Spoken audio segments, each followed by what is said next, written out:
Hi everyone, welcome to After Dark Analysis. In honor of Pride Month, I'm going to be starting in on a very long requested series about homosexuality in horror films. While Psycho is far from being the first example of this, it is by far the most popular and debatably most influential. To talk about this fictional world and the characters who inhabit it, though, we're going to have to start out very much steeped in the real world. The character of Norman Bates was famously portrayed by Anthony Perkins. Now, to keep time frame in mind here, Psycho was made in 1960. Stonewall didn't happen till 1969, which is considered a cornerstone and pivotal event for the equal rights movement. While it was dangerous for anybody in any walk of life to come out, most people did not have paparazzi and tabloids following them around. It was a big concern in Hollywood that you were going to be outed because when Confidential exposed Tab Hunter as gay, it was a huge deal. And most people obviously didn't want to go through the pain and harassment of being forcibly outed very publicly. Not to mention it was considered almost certain death for your career. Because of how much had to be covered up and kept out of the public eye, Perkins himself never actually came out. All of the talk about his sexuality come from people who claim to have been former lovers of his. He ended up marrying a woman because in this time period it was kind of a damned if you do, damned if you don't, because if the public thought Perkins had been single long enough, they would have jumped to the conclusion that he's gay anyway. All accounts say there seemed to be more of an emotional connection between him and his wife than you'd expect for a beard marriage, but again, that is a lot of speculation about their interpersonal relationship. Since Perkins has passed, there's no way of knowing. And another big thing that should be mentioned about his life before diving into Psycho, he did end up passing away from complications from AIDS. Again, time period, we didn't really get a name for AIDS until like the mid-80s. So it was very misunderstood and for a long time was considered either a quote-unquote gay disease or something only addicts got. Either you were too promiscuous or you were shooting up. So unfortunately, from public perception, that put another nail in the Perkinson's gay coffin. So Perkins' outing was posthumous. I typically don't go nearly this far into an actor's personal life. Sometimes it is very hard for an actor to pull themselves completely out of a role and often bring something into it. These touches are all over Psycho and oddly start before he's even on screen. We open with a heterosexual couple kind of breaking up because he's unavailable and she's just sick of it.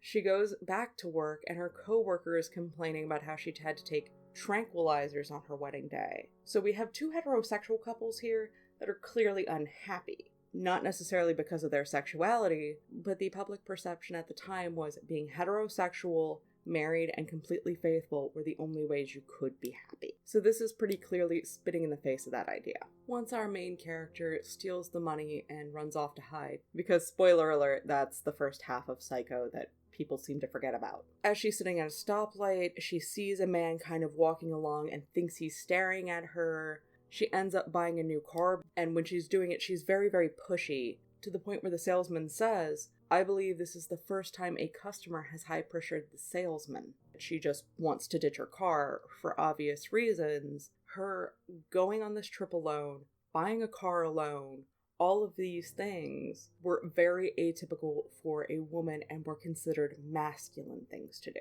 When she gets back on the road, her paranoia just keeps building and building and building.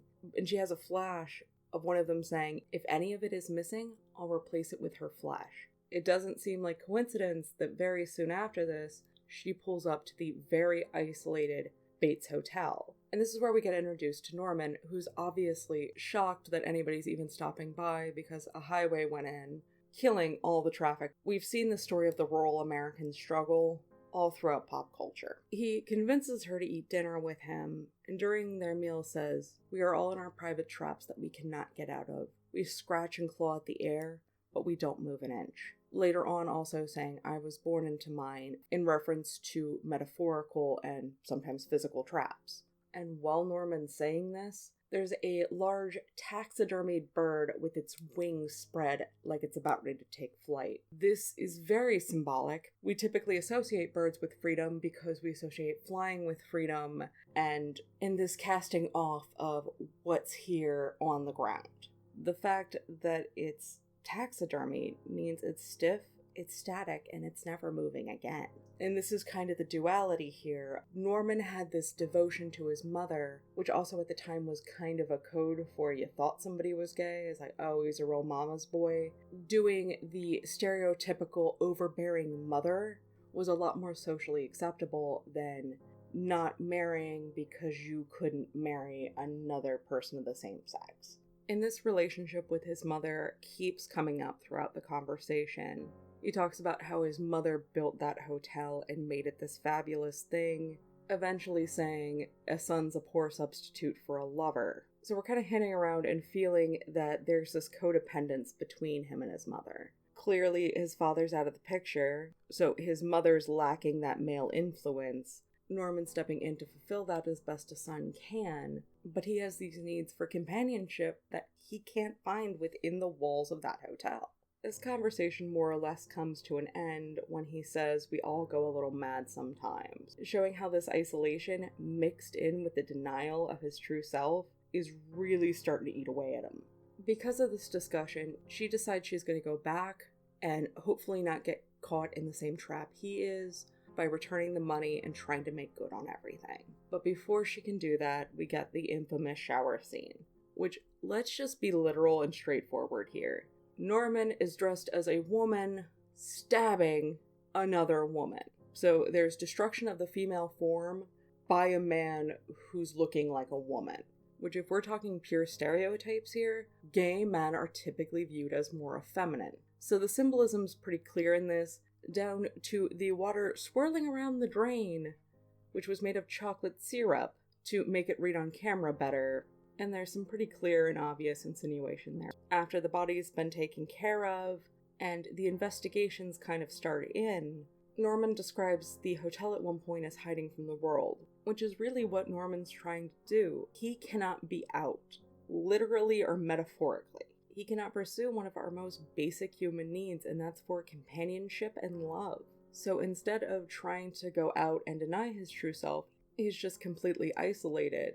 From what we can glean about Norman's history, it seems like this might be the first time he's not only murdered a hotel guest, but disposed of the body. Yes, we know his mother's body's still on the premises, but in this instance, it's more the intent that gives us the symbolism in why that body is how it is. Because we see that claustrophobically close relationship with his mother. When a PI comes by to ask about the disappearance, he implies that she might have been able to get into the hotel without his knowledge, but Norman is adamant his mother would know and would have kept him from being fooled. But of course, he gets very overprotective about anybody seeing her. At this point, it does raise the question, does Norman realize his mother is dead, and he just doesn't want people to know he's hiding the body? Or did he go so far over the edge when she died that he still honestly thinks that rotting corpse is her? Because later there is an exchange between Norman and his quote-unquote mother. Really, it's just Norman talking back and forth to himself in different voices. In his mother's voice, he says, "Hide me in the fruit cellar, you think I'm fruity." And we don't really need to dig that deep into it. It's pretty upfront in that instance. So that does beg the question, did on some level Norman's mother know he was gay and made her disapproval of it clear? When the sister inevitably drops by to try and figure out what happened, she talks about how if the $40,000 that was stolen went missing, no one would really bat an eye. They just want to know what happened to her and if she's dead where the body is. Clearly at that bargaining stage of grieving where they don't care, they just want answers. And she points out $40,000 is more than enough for him to go to a new town and start a new life where he wouldn't have to hide his mother away. Obviously not realizing she's dead yet, but there is a lot of symbolism in trying to bribe him to come out of the hotel, go to another place, and see if he's more accepted there. Soon after this is when the discovery of his mother's rotting corpse is made. This is the point where it becomes clear that Norman seems to transform into his mother anytime he likes somebody. Liking somebody doesn't have to be romantic, but if it became the case that she discovered he was into men, either by walking in on it or mother's intuition, it's obvious she disapproved, so yeah, she would kinda go nuts anytime she thought he was having an attraction towards men, which, given the isolation and the clear psychosis going on here, could have just overgeneralized to anybody. Even though the murder in the shower, yes, is destruction of the female form, it feels a lot less sexually motivated and a lot more, this is a person who's going to turn their life around, confess to this horrible secret, and possibly be free of it and live a halfway normal life. But it's clear that he's compartmentalized his personality so much, it presents in two completely different ways. There's the very meek,